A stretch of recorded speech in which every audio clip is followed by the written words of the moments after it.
Boas-vindas a mais uma análise onde a gente vai pegar dados essenciais e muita história e transformar tudo isso em um conhecimento super claro. Sabe, a enfermagem nem sempre foi essa ciência rigorosa e baseada em evidências que a gente conhece hoje. Teve uma época em que ela era vista só como um mero ato de caridade ou até uma simples extensão das tarefas domésticas. Mas como foi que aconteceu essa transição gigantesca para uma profissão tão complexa e absolutamente vital para a nossa sobrevivência? O que precisou rolar na história para essa mudança de paradigma ganhar força? É exatamente essa evolução fascinante que a gente vai desvendar agora. Para estruturar a nossa explicação de hoje, o conteúdo está dividido em 5 partes. Número 1. O Dia da Enfermagem. 2. Nightingale e a Revolução Científica. 3. Ana Nery e o pioneirismo brasileiro. 4. A doutora Nise da Silveira e o poder da humanização. E 5. Os 3 pilares atuais. Parte 1. O Dia da Enfermagem, 12 de maio e a origem moderna. Para a gente entender um marco no tempo que ancora essa celebração no mundo todo, o nosso foco precisa ir lá para o dia 12 de maio. E essa data, claro, não foi escolhida por acaso para ser o Dia Internacional da Enfermagem. Na verdade, é uma homenagem direta ao nascimento da mulher que é amplamente considerada a fundadora da enfermagem moderna, Florence Nightingale. A escolha dessa data específica funciona como um lembrete anual de que a prática do cuidado à saúde tem um ponto de partida muito claro na história. E olha que interessante, as fundações da saúde moderna não surgiram do nada, elas foram construídas através de vidas que se sobrepuseram no tempo. A gente tem o nascimento da Ana Nery em 1814, seguido de pertinho pela Florence Nightingale em 1820. E quase um século depois, em 1905, nasce Nise da Silveira. Colocar essas datas lado a lado ajuda a gente a visualizar que as bases do que chamamos hoje de enfermagem foram sendo lapidadas por diferentes gerações e em contextos históricos completamente diferentes. Vamos para a parte 2. Nightingale e a Revolução Científica, a famosa Dama da Lâmpada. Aqui a gente entra no nosso primeiro arquétipo, a cientista. Essa figura lendária, que ficou conhecida como a Dama da Lâmpada lá na Guerra da Crimeia, deixou um legado gigantesco. O maior feito dela foi pegar a enfermagem, que ficava restrita a uma simples ocupação doméstica, e elevar tudo isso ao status de uma profissão científica super rigorosa. Antes da Nightingale, o cuidado com os doentes não tinha método nenhum, não existia análise de dados e muito menos protocolos padronizados de higiene. Ela literalmente colocou a ciência no centro da recuperação humana. Analisando as intervenções revolucionárias dela na Guerra da Crimeia, a gente percebe que a Nightingale não levou sua boa vontade para o campo de batalha. Ela levou método. Ela tinha um foco quase obsessivo na higienização e na organização dos hospitais. E o resultado? Uma redução drástica e imediata na mortalidade dos soldados. E tem mais, viu? Ela foi pioneira na introdução da estatística na saúde. Ela usou gráficos e dados visuais para provar por A mais B que o ambiente físico ao redor do paciente, ou seja, ar limpo, água pura e uma limpeza impecável, era o fator mais crucial para salvar vidas. Número 1. O impacto dessas descobertas estatísticas foi tão inegável, tão revolucionário, que permitiu a ela fundar a mesmíssima primeira escola de enfermagem do mundo, lá no Hospital St. Thomas, em Londres. Esse foi o primeiro grande passo institucional para garantir que aquela abordagem científica totalmente baseada em evidências fosse passada para as futuras gerações. Parte 3. Ana Nery, o pioneirismo brasileiro e a coragem na Guerra do Paraguai.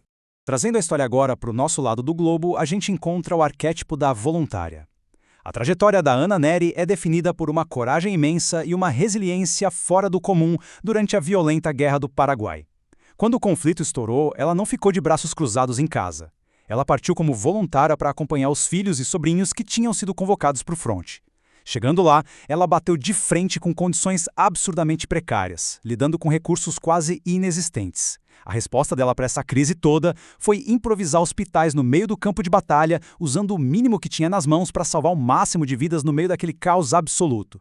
Foi essa dedicação prática inabalável que garantiu o lugar dela na história, tornando-a a patrona da enfermagem no Brasil. Mais do que isso, ela é reconhecida como a pioneira e a primeira enfermeira militar do nosso país. O peso das ações da Ana Nery na guerra foi tão profundo que serviu de inspiração direta para a criação da primeira instituição de alto padrão focada no ofício aqui no Brasil, a Escola Ana Nery, que hoje é ligada ao UFRJ. É um legado incrível de serviço e bravura que se transformou em excelência acadêmica. Parte 4. Silveira, o poder da humanização e a revolução na saúde mental. Aqui a gente explora o arquétipo da humanizadora. E um detalhe fascinante é que, embora Anísia da Silveira fosse médica psiquiatra, a visão dela mudou de forma permanente o trabalho das equipes de enfermagem no país inteiro. O coração da luta antimanicomial dela bateu de frente com o cenário bizarro da época: o uso sem freio de métodos agressivos e dolorosos, como o eletrochoque e a lobotomia.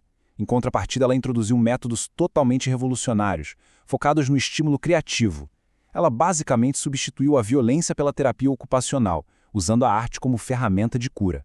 E ainda foi pioneira ao colocar animais como coterapeutas no ambiente psiquiátrico, um verdadeiro divisor de águas. Ao fundar o inovador Museu de Imagens do Inconsciente, ela provou que a chave para o tratamento não estava na contenção, mas sim na conexão. Ela colocou o afeto e a livre expressão dos pacientes em primeiro lugar. E o ponto mais crucial para a nossa análise aqui é: essa nova visão transformou completamente a forma como enfermeiros e técnicos lidam no dia a dia com o sofrimento mental intenso. Ela tirou o papel de carcereiros dessas equipes e os transformou em verdadeiros facilitadores do afeto e da cura. Tudo isso traz a gente para uma reflexão super importante. Por que todas essas histórias do passado importam tanto hoje? Qual é a relevância prática dessas narrativas lá do século XIX e XX para a realidade dos hospitais modernos que a gente frequenta? O que nos leva à parte 5, os 3 pilares atuais e a base da profissão moderna. A enfermagem que a gente conhece hoje é literalmente a soma dessas experiências do passado. Cada uma dessas figuras históricas mapeia perfeitamente para um pilar indispensável hoje em dia. Da Florence Nightingale, a enfermagem puxou a vigilância sanitária, que é aquele entendimento rigoroso de higiene, dados e controle de ambiente. Da Anna Neri, herdou o pilar da coragem do serviço social, aquela capacidade de agir e improvisar de frente para a escassez. E da Anísia da Silveira veio o pilar fundamental da humanização e empatia, que é a certeza absoluta de que a técnica e a ciência só estão realmente completas quando abraçam o lado emocional e humano de cada paciente. Então, o Dia da Enfermagem vai muito além de ser só mais uma data no calendário.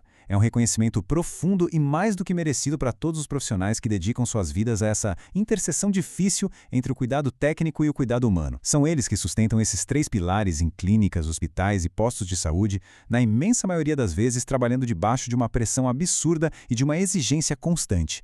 Fica então essa provocação final para encerrar a nossa análise.